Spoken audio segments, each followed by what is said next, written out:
Hello students, कैसे हैं आप सब। स्वागत है आपका मेरे YouTube channel NCERT maths class पे। पिछले वीडियो में अपने एनसीईआरटी क्लास 12th मैथ्स में चैप्टर नंबर 12th में एक्सरसाइज 12.2 कंप्लीट किए। ठीक है जी। अगर आपको वो वाले वीडियो अगर आपको देखनी है चैप्टर नंबर 12th में एक्सरसाइज 12.2 तक के, तो आप ऊपर जाके प्ले लिस्ट में देख सकते हैं। 12th क्लास के आपके सारे चैप्टर आपको प्ले लिस्ट में सीरियल वाइज मिलेंगे। 11th के अलग मिलेंगे, 10th के अलग मिलेंगे। आपको कहीं ढूंढने की जरूरत नहीं है। चैप्टर के अंदर सारी एक्सरसाइज भी क्या है, सीरियल वाइज हैं। जो भी क्वेश्चन, जो भी एग्जाम्पल आप देखना चाहते हैं, ऊपर जाके आप प्ले लिस्ट में देख सकते हैं। ठीक है जी। आज के इस वीडियो में अपन मिसलेनियस एक्सरसाइज के एग्जाम्पल करने वाले हैं। एग्जाम्पल नंबर 9th मैंने बोर्ड पे लिख रखा है। क्या कह रहा है, आहार समस्या है ये, है ना, फूड प्रॉब्लम है ये। और अपन क्या करेंगे, वर्ड प्रॉब्लम दे रखी है आपको, इससे अपन एलपीपी फॉर्मुलेट करेंगे। सोल्व नहीं करेंगे, सोल्व करना आपको आता है ना, सोल्व करना आपने सीख लिया था एक्सरसाइज 12.1 में। वो आपकी प्रैक्टिस है अच्छे से। मैं आपको बस फॉर्मुलेट करने की प्रैक्टिस करवा रहा हूँ ना। क्या कह रहा है कि एक आहार विद दो भोज्यों पी व क्यू का उपयोग करते हुए एक विशेष आहार तैयार करता है। दो फूड है कोई, एक पी है और एक क्यू है, दोनों को मिक्स करके एक नया फूड तैयार कर रहा है वो। ठीक है। भोज्य पी का प्रत्येक पैकेट जिसमें 30 ग्राम है, पी के प्रत्येक पैकेट में कितना ग्राम है, 30 ग्राम है। ठीक है। में कैल्शियम के 12 मात्रक, लौह तत्व के 4 मात्रक, कोलेस्ट्रॉल के 6 मात्रक हैं और विटामिन के 6 मात्रक।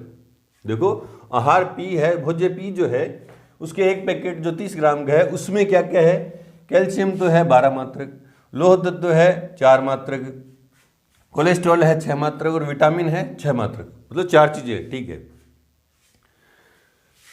अंतर्विष्ट है। जबकि उसी मात्रा के भोज्य, मतलब 30 ग्राम के पैकेट में ही भोज्य क्यू के पैकेट में क्या बोल रहा है वो, कैल्शियम तत्व है 3 मात्रक, लौह तत्व है 20 मात्रक, कोलेस्ट्रॉल के 4 मात्रक और विटामिन ए के 3 मात्रक अंतर्विष्ट हैं। 4 चीजें हैं, मतलब उन दोनों फूड में भी और क्यू में। आहार में कम से कम 400 मात्रक तो कैल्शियम, ये लिमिट दे दी ना हमें, कंडीशन दे दी, लिमिट दे दी किसकी, आहार में फूड के अंदर जो मिक्स करेंगे उसमें कम से कम, उससे कम नहीं, 400 से 240 से कम नहीं, 240 मात्रक तो कैल्शियम, लौह तत्व के कम से कम 460 मात्रक और कोलेस्ट्रॉल के अधिक से अधिक, इसमें अधिक से अधिक, उससे अधिक नहीं, है ना। ये देखो एटलीस्ट और एटमोस्ट है, ये एटलीस्ट है 240, एटलीस्ट है 460 और कोलेस्ट्रॉल है एट मोस्ट कितना है 300। ठीक है। अपेक्षित है प्रत्येक भोज्य के कितने पैकेटों का उपयोग किया जाए ताकि आहार में विटामिन की मात्रा क्या रहे, न्यूनतम किया जा सके। अब अपन को देखो, अपने पीछे जो भी फूड रिगार्डिंग प्रॉब्लम की थी उनमें रेट को मैक्सिमाइज किया था या खर्चे को मिनिमाइज किया था, प्रॉफिट या लॉस, है ना, ये देखा था अपने। अब इसमें प्रॉफिट लॉस की बात नहीं है। इसने क्या बोला, प्रत्येक भोज्य के कितने पैकेट का उपयोग किया जाए ताकि आहार में विटामिन ए की मात्रा क्या हो, न्यूनतम हो। विटामिन ए जो है उसको मिनिमाइज करना है। फूड पी में विटामिन ए कितना है, फूड पी में देखो, फूड पी में विटामिन ए है 6 मात्रक और फूड क्यू में विटामिन ए है 3 मात्रक। इन दोनों को मिक्स करने पे जो विटामिन की मात्रा बनेगी वो क्या करनी है, मेरे को मिनिमम करनी है ना। तो मैं मान लेता हूँ, शुरुआत में मान लेते हैं। इसमें दिया तो कुछ है ही नहीं, कंडीशन ही दी है ना आंसर में। माना भोज्य पी कितने पैकेट बोले ना, तो मैं मान लेता हूं भोज्य पी के x पैकेट व भोज्य क्यू के y पैकेट का उपयोग करने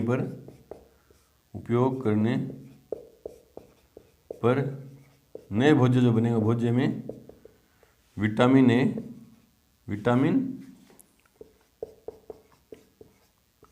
ए न्यूनतम होगा। मैंने मान लिया कि फूड बी जो उसके तो एक्स पैकेट और फूड क्यू के वाई पैकेटों को अगर मैं मिक्स करूं तो इनमें जो विटामिन ए है वो क्या होगा, मिनिमम होगा। मैंने मान लिया। ठीक है। अब जो पहले टेबल बना लेते हैं ना, टेबल बना लेते हैं।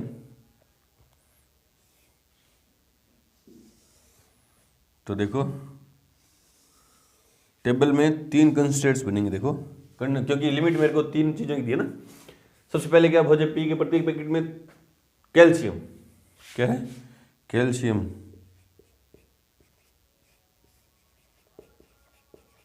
लिमिट किस पे दी है, कैल्शियम पे दी है। और किस पे दी है, कैल्शियम के 12 मात्रक, लोह तत्व और कोलेस्ट्रॉल,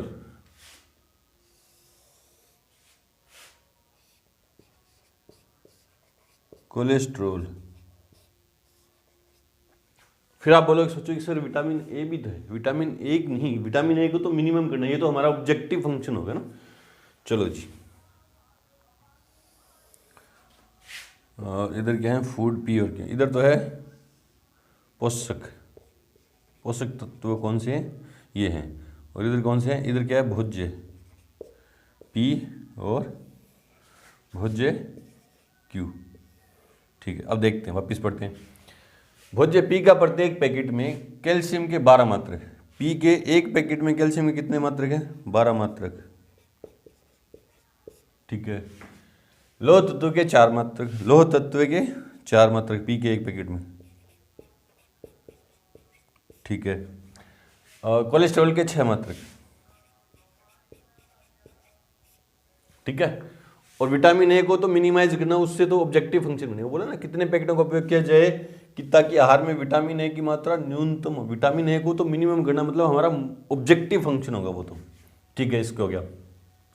उसी मात्रा भोज्य क्यू के पैकेट में कैल्शियम तत्व के 3 मात्रक। क्यू में कैल्शियम कितने हैं, 3 मात्रक। ठीक है, क्यू में कैल्शियम के 3 मात्रक। लोह तत्व के 20 मात्रक। ठीक है, और कोलेस्ट्रॉल के 4 मात्रक। कोलेस्ट्रॉल के कितने, 4 मात्रक हैं। ठीक है, और इधर क्या है, कुल।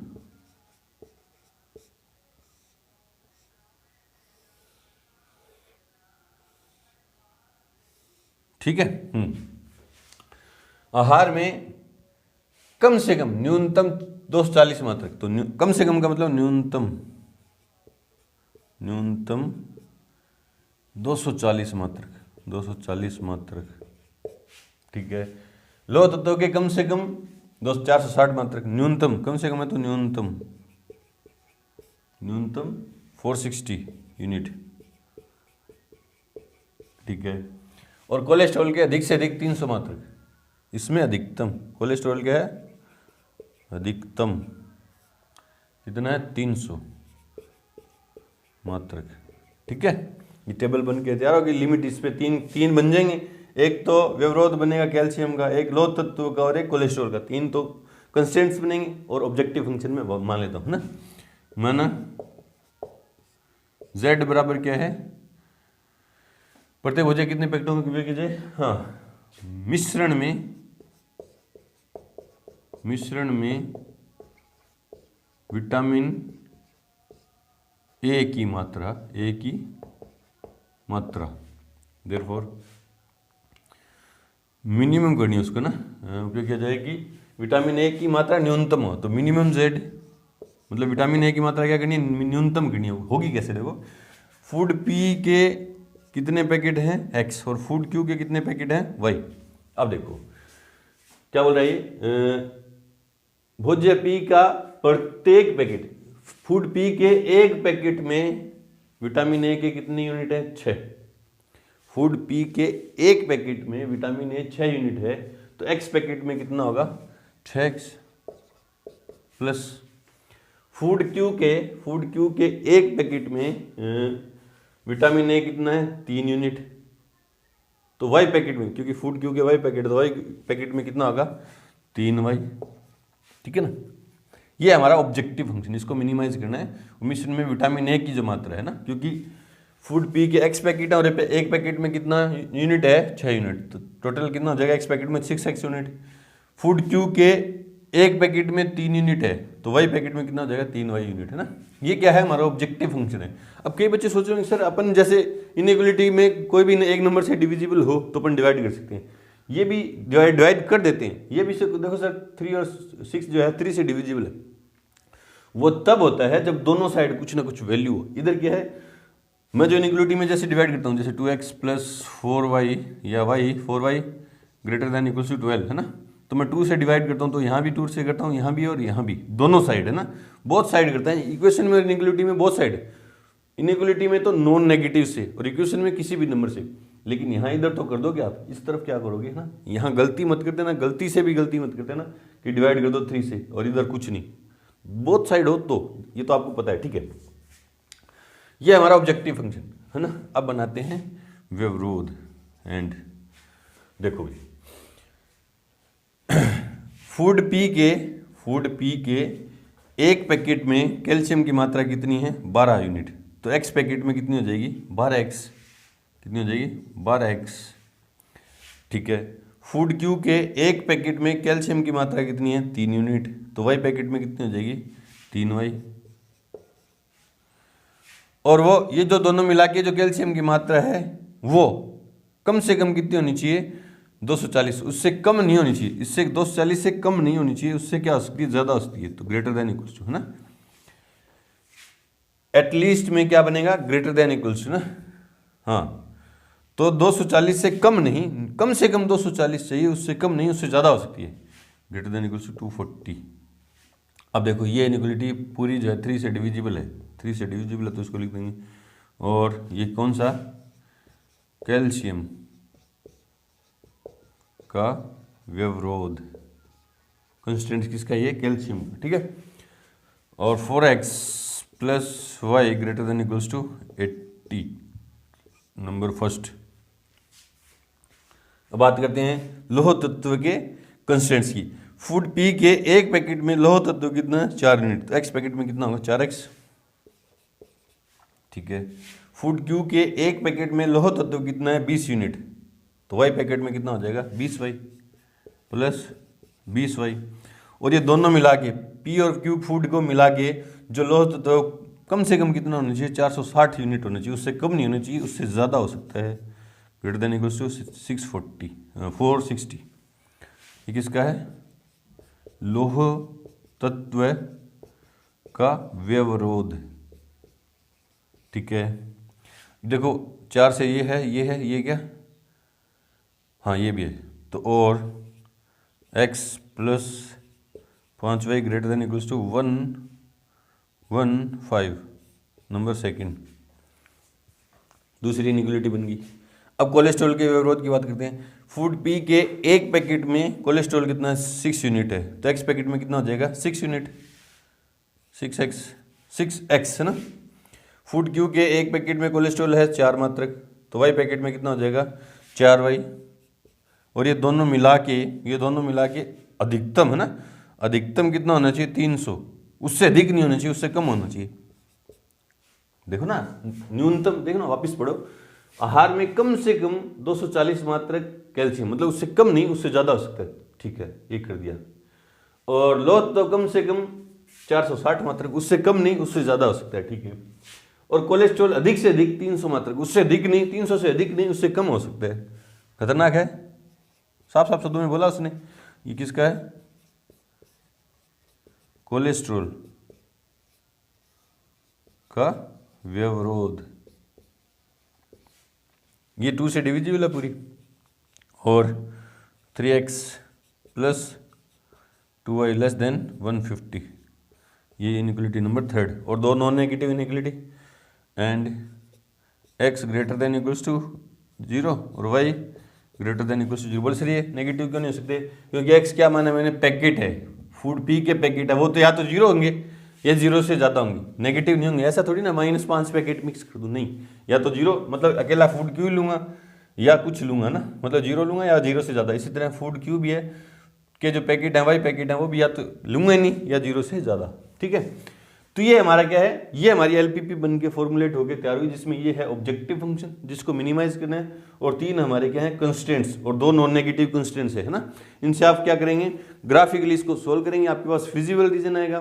फिजिबल रीजन में आप देखेंगे कौन से कॉर्नर पॉइंट पे ये जो जेड है ऑब्जेक्टिव फंक्शन है, वो हमारा क्या है? मिनिमम है। जिस भी कॉर्नर पॉइंट पे ये मिनिमम हो, क्या क्या पूछा आपने? कितने पैकेट का उपयोग किया जाए ताकि आहार में विटामिन ए की मात्रा न्यूनतम हो किया जा सके। कितने पैकेट पूछा ना? जिस कॉर्नर पॉइंट पे ऑब्जेक्टिव फंक्शन मिनिमम हो, उस कॉर्नर पॉइंट का जो एक्स कोऑर्डिनेट है वो तो हमें बताएगा कि फूड पी के कितने पैकेट लें, और वाई कोऑर्डिनेट हमें क्या बताएगा कि फूड क्यू के कितने पैकेट लें। सोल्व आप खुद से करिए, है ना, क्योंकि बोर्ड पे देखो बिल्कुल जगह नहीं। चलो जी करते हैं एग्जाम्पल नंबर 10। उससे पहले वीडियो को रोकें और नोट करें।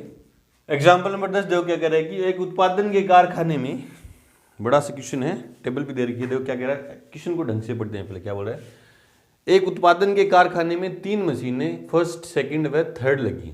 कोई फैक्ट्री है, मैन्युफैक्चरिंग फैक्ट्री है, मैन्युफैक्चरिंग रिगार्डिंग ये प्रॉब्लम है, उत्पादन संबंधी समस्या है ये, इसको एलपीपी में अपन फॉर्मुलेट करेंगे, सोल्व आप खुद से करेंगे ना।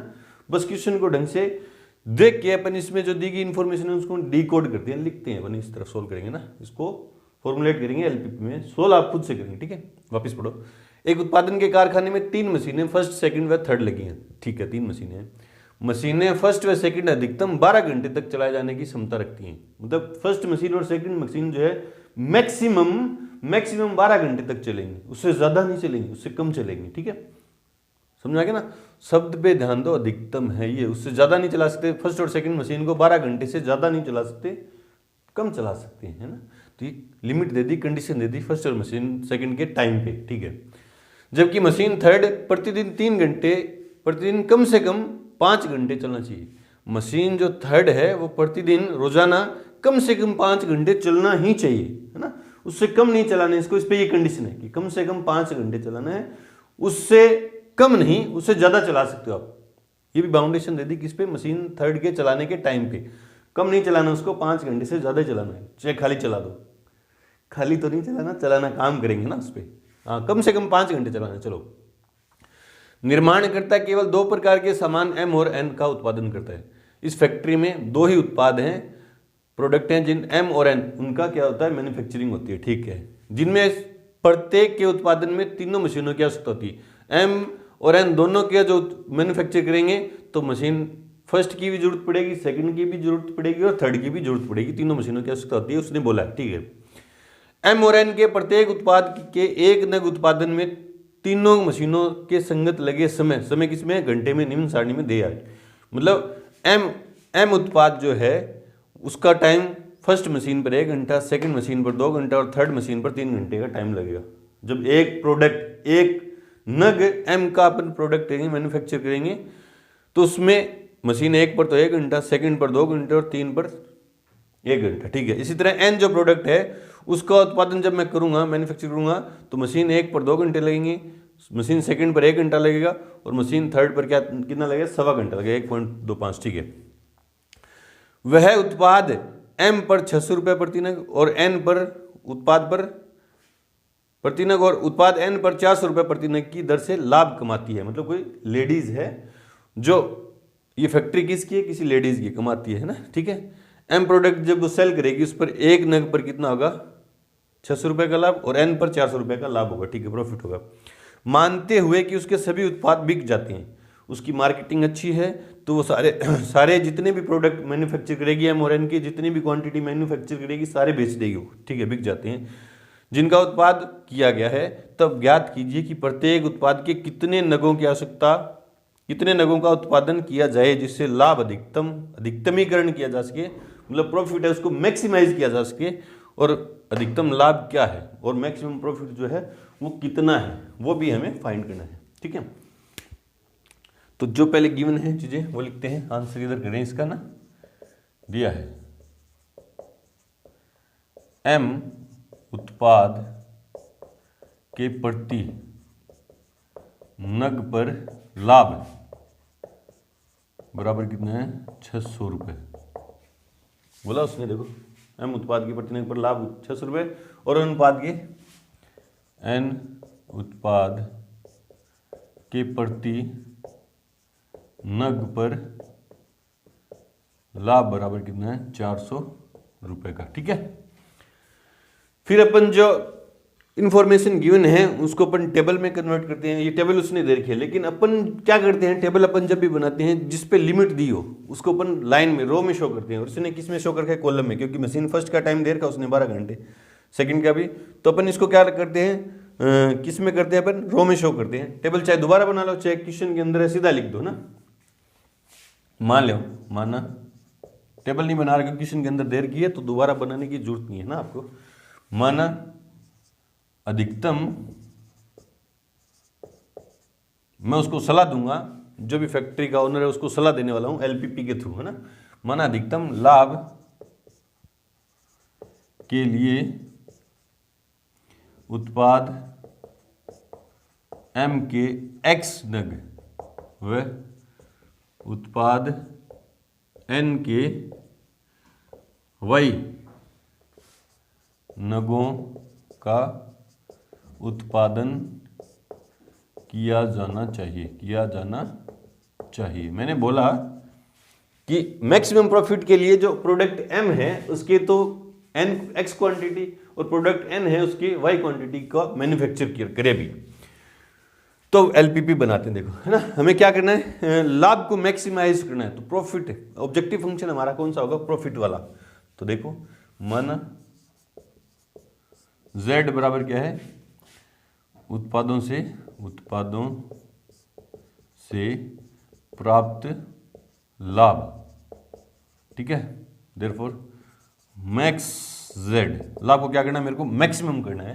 और वो होगा कैसे होगा, देखो M का एक नग बेचता हूं तो लाभ कितना है, 600 रुपए। M के एक नग पर लाभ है 600 रुपए, तो M के नग कितने हैं, X नग हैं, तो लाभ कितना हो जाएगा 600X प्लस N प्रोडक्ट है उसके एक नग पर लाभ कितना है 400 रुपए, और नग कितने N के Y हैं, तो इसका लाभ कितना हो जाएगा 400Y।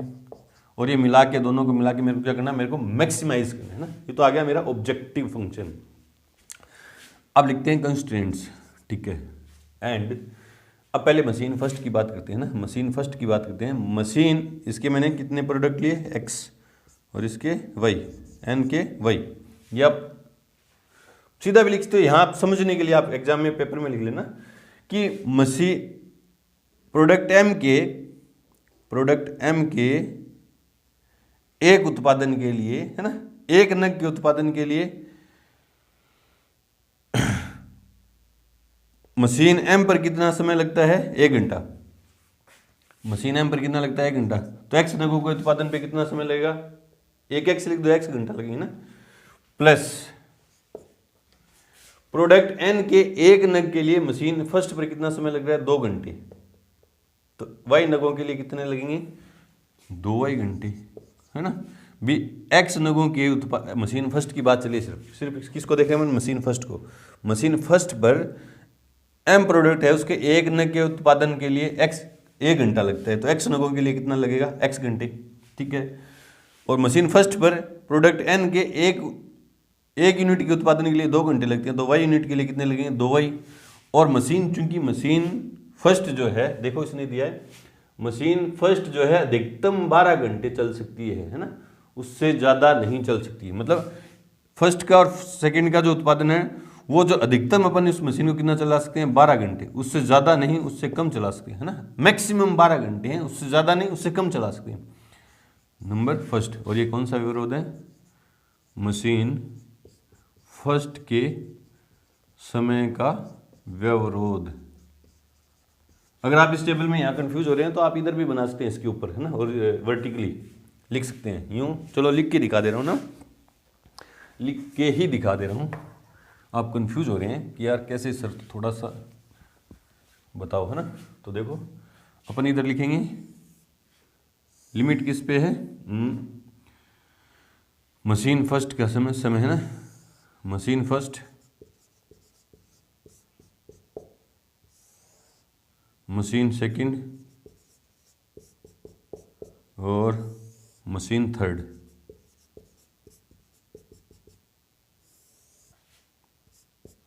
ठीक है। और इधर क्या है, उत्पाद M, उत्पाद तो इधर लिख दिया ना, उत्पाद के कौन से M, और समय इधर है, इधर शो कर रहे हैं ना, मशीन फर्स्ट का समय, मतलब रो में तो अपन शो कर रहे हैं समय, है ना, और इधर क्या है, उत्पाद है, कौन से हैं, N है, ठीक है। अब देखो मशीन फर्स्ट M के मैंने कितने यूनिट की सलाह दी है, X की, और N के लिए Y यूनिट की, ठीक है। अब देखते हैं मशीन फर्स्ट पर M उत्पाद के लिए कितना समय लगता है, 1 घंटा और 2 घंटे। मशीन फर्स्ट पर M उत्पाद के लिए 1 घंटा और Y उत्पाद के लिए 2 घंटे। मशीन सेकंड पर M उत्पाद के लिए 2 घंटे और N उत्पाद के लिए 1 घंटा, 2 1। और मशीन थर्ड पर M उत्पाद के लिए 1 घंटा और N उत्पाद के लिए 2.5, और कुल समय दे रखा है इसने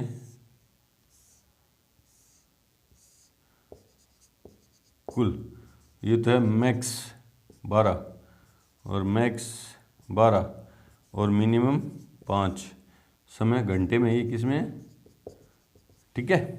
अब देखो आप, है ना, यहाँ से देखिए कंस्टेंट्स बनाते हैं अपन।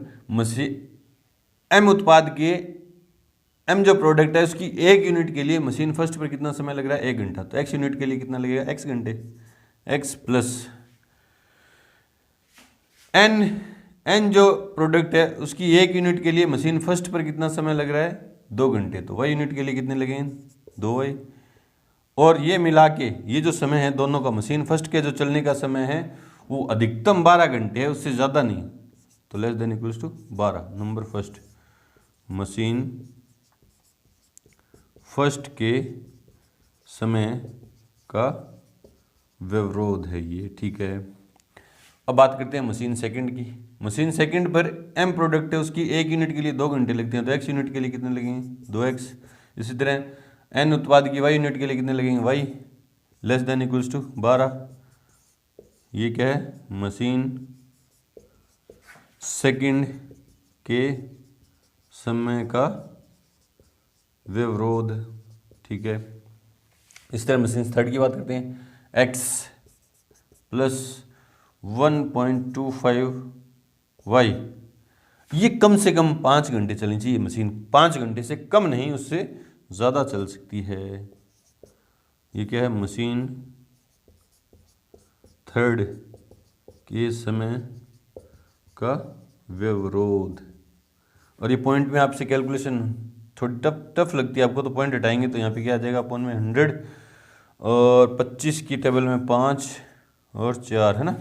एलसीएम लेके उधर ले जाऊँगा 4 को, तो 4x plus 5y greater than equals to 20, 5 का 20, है ना। नंबर थर्ड, ये तीसरा कंस्टेंट्स है। और दो हमारे नॉन नेगेटिव कंस्टेंट्स कौन से होते हैं, x greater than equals to 0 और y greater than equals to 0। बोले सर x क्यों नहीं हो सकता नेगेटिव, क्या है, m प्रोडक्ट है उसके कितनी क्वांटिटी है, n x, और n प्रोडक्ट की कितनी क्वांटिटी है y, क्योंकि क्वांटिटी नेगेटिव, या तो 0 मैं कहूँगा कि x m उत्पाद, m जो प्रोडक्ट है उसका कोई भी नग उत्पादित न करो, या बोलेंगे कुछ ना, तो जी नेगेटिव नहीं होगी ना, पॉजिटिव होगी।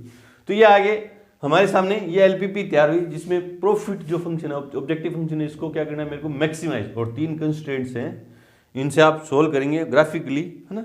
और जिस भी कॉर्नर पॉइंट पे ये जो ये ऑब्जेक्टिव फंक्शन है मैक्सिमम हो, उस कॉर्नर पॉइंट का जो एक्स कोऑर्डिनेट है वो हमें देगा कि प्रोडक्ट m के कितने दिखेंगे, और n के y कोऑर्डिनेट क्या देगा, प्रोडक्ट n के कितने नग होंगे, जिससे प्रॉफिट क्या होगा, मैक्सिमम। और उस प्रॉफिट को मैक्सिमम कितना है वो भी आप देख के बता देना, दोनों आंसर देना। अधिकतम लाभ क्या है, मतलब मैक्स जेड कितना है वो बताना है, और क्वांटिटी क्या है वो भी आप बता देंगे। चलो जी, सोल्व आप खुद से करेंगे।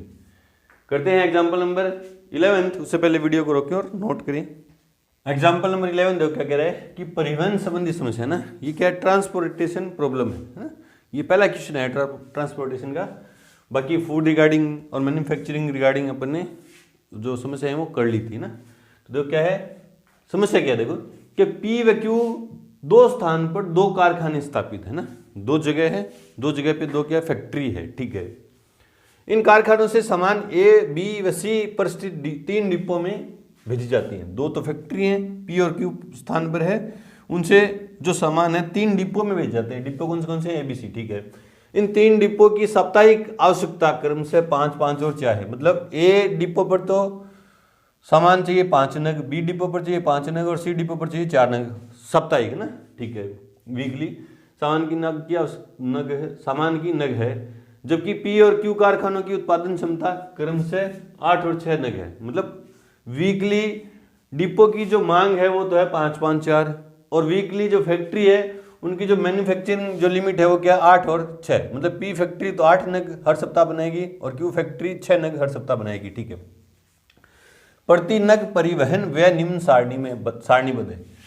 सारणी में परिवहन का जो खर्चा वो दे रखा है। मतलब P डिपो से, P फैक्ट्री से A डिपो में अगर 1 नग सामान, प्रति नग है ना, 1 नग सामान का भेजा जाएगा तो उस पर 100 रुपये, 160 रुपये लगेंगे। P फैक्ट्री से B डिपो में 1 नग भेजा जाएगा 100 रुपये, C डिपो में भेजा जाएगा तो 150 रुपये। इसी तरह Q फैक्ट्री से A डिपो में 1 नग भेजा जाए तो 100 रुपये, फैक्ट्री Q से डिपो बी में एक नग भेजा जाएगा तो 120 रुपये ये खर्चा दे रखे हैं, ठीक है। प्रत्येक कारखाने से कितने नग सामान प्रत्येक डिपो में भेजे जाएं जिससे परिवहन व्यय न्यूनतम हो, और न्यूनतम परिवहन व्यय कितना होगा। मतलब आपसे पूछ रहा है कि फैक्ट्री से पी और क्यू से डिपो ए और बी सी में कितने कितने नग भेजे जाएं जिससे परिवहन का जो है ना ट्रांसपोर्टेशन जो खर्च है वो क्या हो, मिनिमम हो, और वो मिनिमम खर्च भी ज्ञात करना है ना।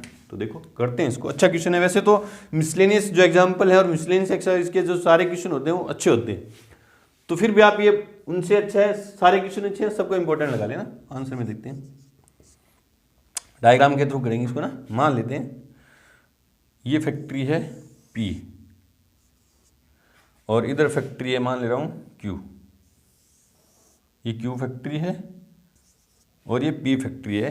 यहाँ से सामान भेजा जाएगा डिपो में, डिपो A में, डिपो B में और डिपो C में, ठीक है। सामान भेज रहे हैं P और Q से डिपो A में, B में और C में, ठीक है।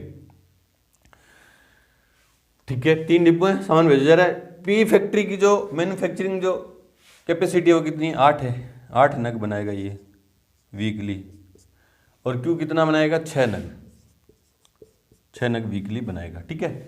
ए डिपो की जो मांग है वो कितनी है, 5 नग,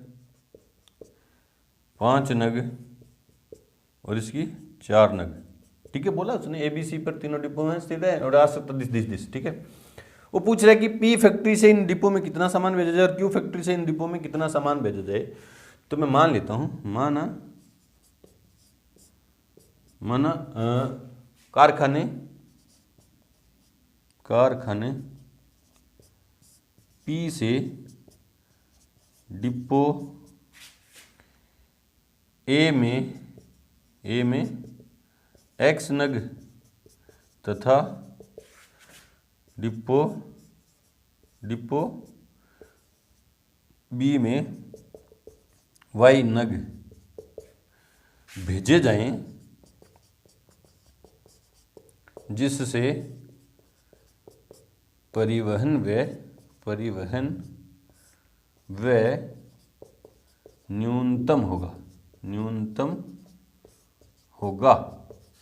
मैंने मान लिया क्योंकि अपन जो एलपीपी बनाएंगे वो 2 वेरिएबल में होंगी। बोले सर सी में जेड और भेज दो, 3 वेरिएबल में फिर अपन ग्राफिकली उसको सोल्व कैसे करेंगे ना। तो मैंने मान लिया कि कम से कम परिवहन व्यय के लिए फैक्ट्री पी से डिपो ए में तो एक्स नग और डिपो बी में वाई नग भेजे जाएं। तो यहाँ पी से कितने नग भेज दिए, एक्स नग, और क्यू पी से बी डिपो में कितने नग भेज दिए, वाई नग, है ना। तो फिर सी डिपो में कितने भेजेगा, देखो टोटल 8 नग का उत्पादन कर रहा है ये फैक्ट्री पी। उसमें से एक्स तो भेज दिए ए के पास, वाई भेज दिए बी के पास, तो सी के पास कितने बचेंगे वो है ना। इन दोनों को जोड़ के 8 में से घटा दूंगा, है ना। मतलब 8 माइनस एक्स प्लस वाई।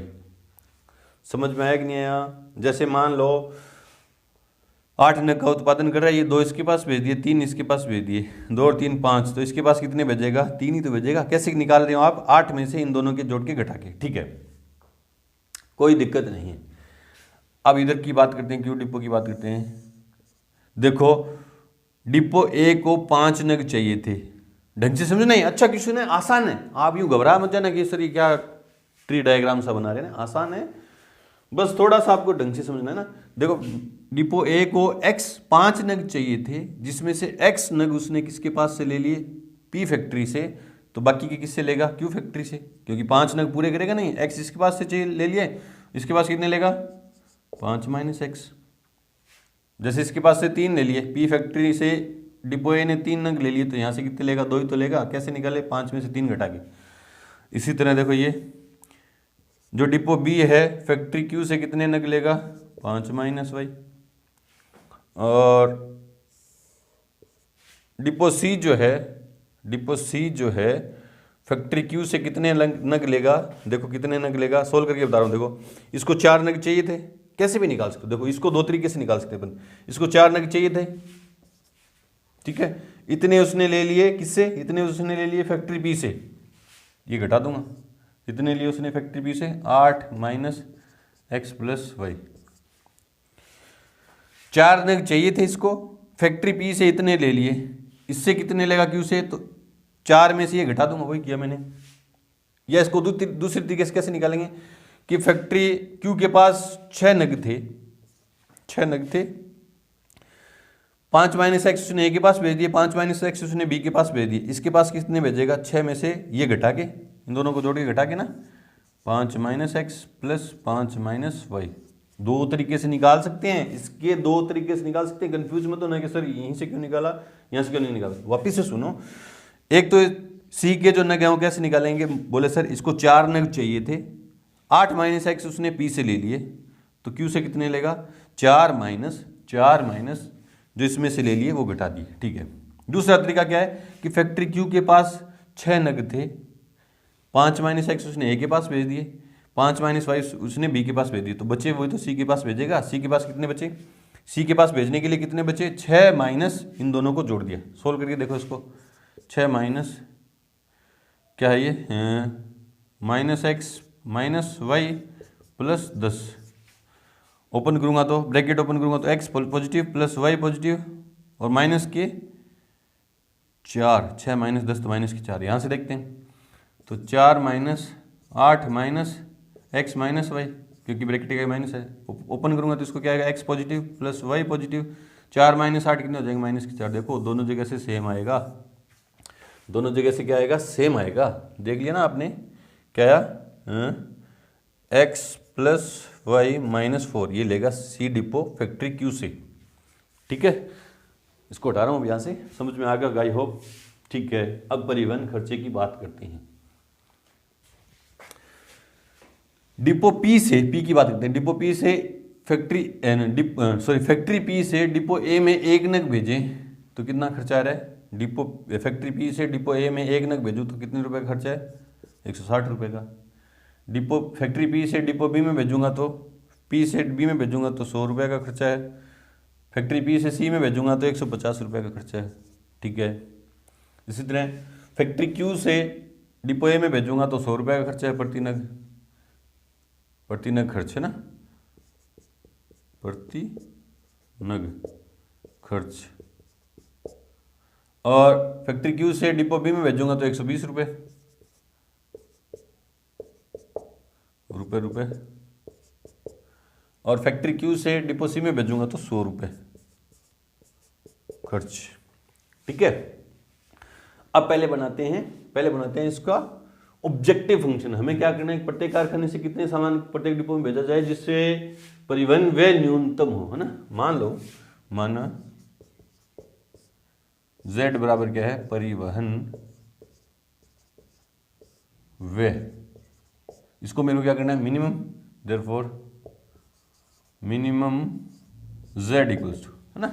वो कैसे निकलेगा, Z बनाएंगे कैसे, है ना, Z बनाएंगे कैसे, देखो तो पहले Z ही निकाल देते हैं ना, परिवहन व्यय निकालते हैं, मिनिमम तो बाद में करेंगे। देयरफॉर Z इक्वल्स टू, खर्चा कैसे निकलेगा, देखो P से A डिपो में, फैक्ट्री B से A डिपो में X नग भेजे जा रहे हैं, एक नग का खर्चा 160 रुपये है, तो X नगों में कितना हो जाएगा, 160X, ठीक है। P से फैक्ट्री B में एक नग का खर्चा 100 रुपये, Y नग भेजे जा रहे हैं तो प्लस 100Y, ठीक है। फैक्ट्री P से C डिपो में एक नग का खर्चा 150 रुपये और इतने नग भेजे जा रहे हैं तो प्लस 150 ब्रैकेट में लिख दो, ब्रैकेट में 8 माइनस एक्स माइनस वाई, देख लो ना ये माइनस है अंदर कर दिया, ठीक है। प्लस फैक्ट्री क्यू से डिपो ए में एक नग का खर्चा 100 रुपये है, कितने नग भेजे जा रहे हैं, इतने, तो 100 bracket 5 minus x. Factory Q से डिपो बी में एक नग का खर्चा 120 रुपये है, कितने नग भेजे जा रहे हैं, 105 minus y, 120 bracket 5 minus y, ठीक है। फैक्ट्री क्यू से डिपो सी में एक नग का खर्चा इतना है और इतने नग भेजे जा रहे हैं तो प्लस 100 ब्रैकेट में x प्लस वाई माइनस के 4। सोल्व करो जल्दी से इसको, है ना। तो 160x प्लस 100y प्लस 150 को मल्टीप्लाई करूंगा इससे तो 8 0 0 8 45, 1200 माइनस के 150x माइनस के 150y, ठीक है, प्लस के 500 माइनस के 100x और प्लस के 120 नहीं 12 60 600 माइनस के 120y माइनस के 120y प्लस के 100x प्लस के 100y, थोड़ा बड़ा लिखो, माइनस के 400, सोल्व कर दो। तो z इक्वल्स कितना है 160x और 150x, तो 10x बचे प्लस के माइनस के 90x, भी 160 प्लस का था माइनस के 150, तो 10x प्लस के बचे और माइनस के 100x है तो माइनस के 90x बचे और प्लस के 100x है, या यूं काट दो, यूं काट भी सकते हो आप, ठीक है। तो 160x में से 150x गए तो 10x, ठीक है। हाँ 100y और 100y 200y 200y और माइनस प्लस के 50y प्लस के 200 हो गए और माइनस के हो गए 270, तो माइनस के 70y।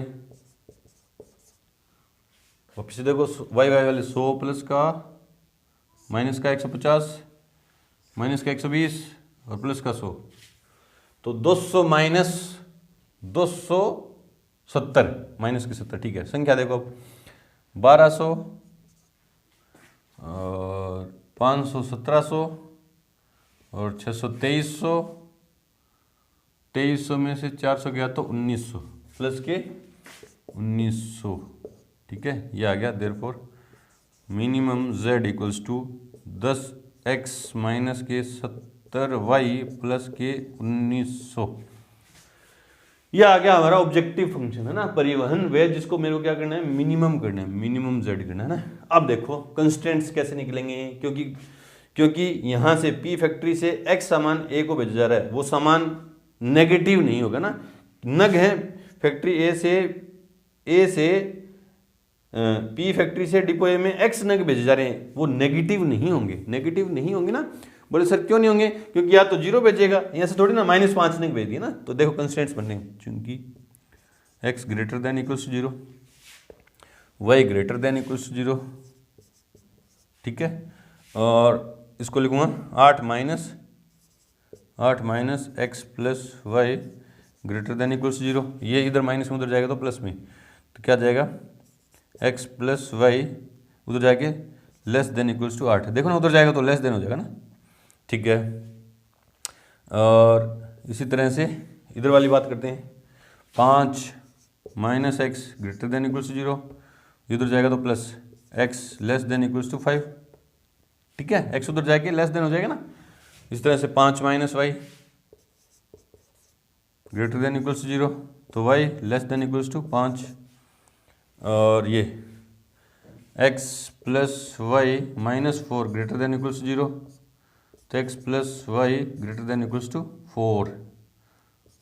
ये कंस्टेंट्स बन गया नंबर फर्स्ट, ये नंबर सेकंड, ये नंबर थर्ड और ये नंबर फोर्थ।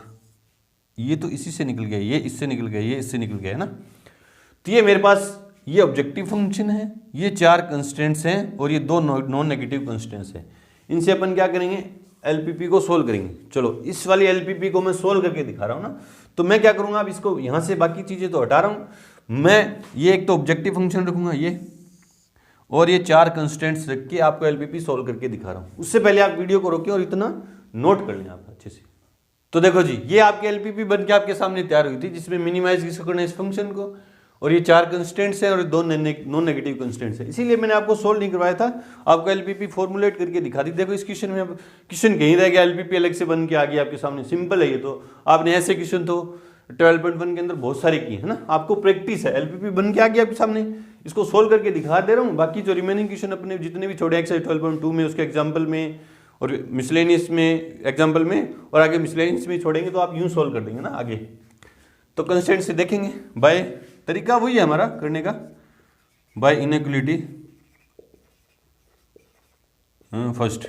क्या कह रही है inequality first, x plus y less than equals to 8, sorry इसको क्या करेंगे, क्वेश्चन में चेंज करेंगे ना। तो x इक्वल्स टू 0 पुट किया, देन y इक्वल्स टू कितना है 8 और y इक्वल्स टू 0 पुट किया, देन x इक्वल्स टू कितना आया 8। तो इससे 2 पॉइंट के कोऑर्डिनेट x, y, x 0 तो y 8, y 0 तो x 8, ठीक है। हाँ, और by inequality second, by inequality number second क्या कहती है? Second inequality x less than equals to 5, उससे क्या जगह x equals to 5। Number third, by inequality number third, by inequality number third क्या कह रही है इनइक्वलिटी? एस समीकरण नंबर 3 से क्या आ जाएगा? y इक्वल्स टू 5 की लाइन, और बाय इनइक्वलिटी नंबर फोर्थ क्या होगी? इसको इक्वेशन में चेंज करूंगा तो x plus y equals to 4, x equals to 0 put किया, देन y इक्वल्स टू 4 और y इक्वल्स टू 0 पुट किया, देन x इक्वल्स टू 4। तो 2 पॉइंट के कोऑर्डिनेट आ गए मेरे पास, x y 0 तो 4, 0 तो 4, ठीक है। अब इससे ग्राफ ड्रॉ करते हैं।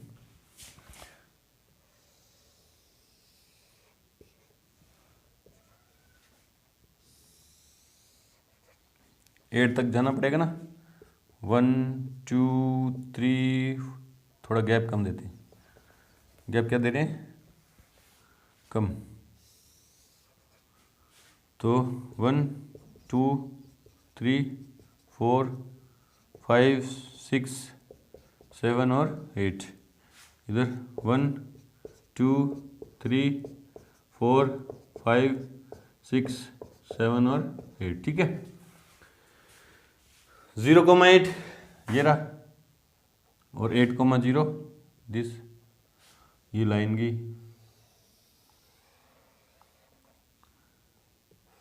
ये किसकी लाइन है? x plus y less than equals to 8, x plus y equals to 8 की लाइन है। अब इसका सॉल्यूशन देखेंगे किस तरफ है। ये ओरिजिन से पास नहीं हो रही, तरीका वही, ओरिजिन से पास नहीं हो रही तो इसमें ओरिजिन की कोऑर्डिनेट रखे 0 प्लस 0 लेस देन 8, हाँ ट्रू है। तो इसका सॉल्यूशन जो एरिया है वो किस तरफ होगा? ओरिजिन की तरफ होगा, ठीक है। होगी ये तो इनइक्वलिटी नंबर सेकंड से क्या x इक्वल्स टू 5 की लाइन, वो किसके पैरेलल होगी? y एक्सिस के पैरेलल लाइन होगी, ठीक है। अब ये भी ओरिजिन से पास नहीं हो रही तो ओरिजिन के कोऑर्डिनेट रखे यहाँ पे 0, 0 लेस देन 5 है, हाँ ये क्या कह रही है? इसका सॉल्यूशन किस तरफ होगा? इस तरफ होगा। ये किसकी लाइन है? x इक्वल्स टू 5 की, ठीक है। फिर है y इक्वल्स टू 5, वो कहाँ से जाएगी? x एक्सिस के पैरेलल लाइन हो जाएगी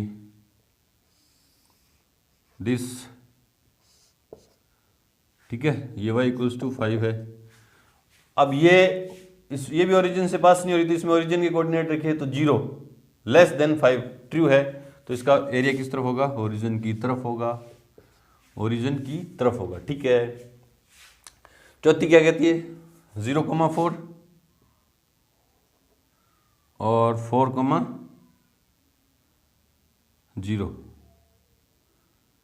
ठीक है। तो ये लाइन कुछ यूं जाएगी, यूं जाएगी ना, यूं जाएगी, यूं। ये किसकी लाइन है? x plus y equals to 4 की लाइन है ना, 4। अब ये भी ओरिजिन से पास नहीं हो रही तो इसका जो सॉल्यूशन है वो किस तरफ होगा? किस तरफ होगा? कहाँ है? 0 प्लस 0 ग्रेटर देन 4, नहीं ओरिजिन की तरफ नहीं होगा, ओरिजिन से ऊपर होगा, इससे ओरिजिन से ऊपर होगा। ये कह रहा है ओरिजिन से नीचे इधर है ना, तो नॉन नेगेटिव कंस्टेंट कहता है राइट साइड में और ऊपर, राइट साइड में और ऊपर। तो सभी कंस्टेंट्स को जो सेटिस्फाई करे वो वाला एरिया कौन सा है? देखो ये कह रहा है इस तरफ और ऊपर, और ये लाइन कह रही है इससे ऊपर, है ना। तो ये बाउंडेड एरिया आ गया मेरे पास, ये बाउंडेड एरिया आ गया, ये बाउंडेड एरिया आ गया, ठीक है, ये ठीक है। बाय ग्राफ अब कौन से कॉर्नर पॉइंट हैं? एक तो है ये ए जिसके कोऑर्डिनेट है 4,0 और ये है बी जिसकी कोऑर्डिनेट है 5,0, ये है सी, इसके इस पे x की वैल्यू तो 5 है और ये लाइन किसकी है? इसकी है ना, x y की वैल्यू कितनी हो जाएगी? 3। देखो ना, बोले सर ये 5,3 का, क्योंकि ये लाइन कौन सी लाइन है? x इक्वल्स टू 5 की। यहाँ पे इस लाइन पे जितने कोऑर्डिनेट है x की वैल्यू 5 होगी और ये पॉइंट भी इस लाइन पे लाई कर रहा है तो एक्स की वैल्यू 5 है, क्योंकि ये पॉइंट इस लाइन पे भी लाई कर रहा है तो एक्स की वैल्यू यहाँ 5 रखूंगा तो एक्स वाई कितनी आ जाएगी 3। ठीक है, ये देखते हैं डी, यहाँ पे वाई की वैल्यू कितनी है, वाई की वैल्यू तो 5 है ना, और इस लाइन पे लाई कर रहा है तो एक्स की वैल्यू कितनी आएगी, वाई की 5 है तो एक्स की 3। ठीक है, और दिस पॉइंट क्या है, डी ई क्या है ये 0,5 और एफ क्या है 0,4। By graph feasible region is bounded by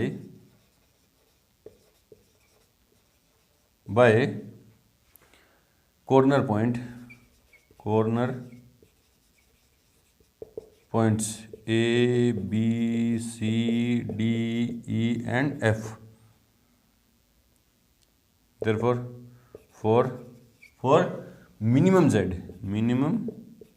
Z उधर क्या है corner point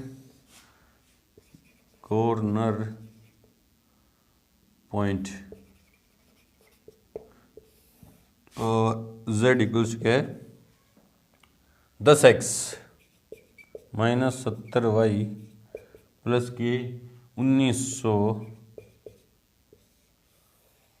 feasible region corner point कौन से हैं, ए जिसके कोऑर्डिनेट क्या है 4,0, बी कोऑर्डिनेट क्या है 5,0, सी कोऑर्डिनेट क्या है 5,3, डी 3,5, ई 0,5 और एफ है 0,4।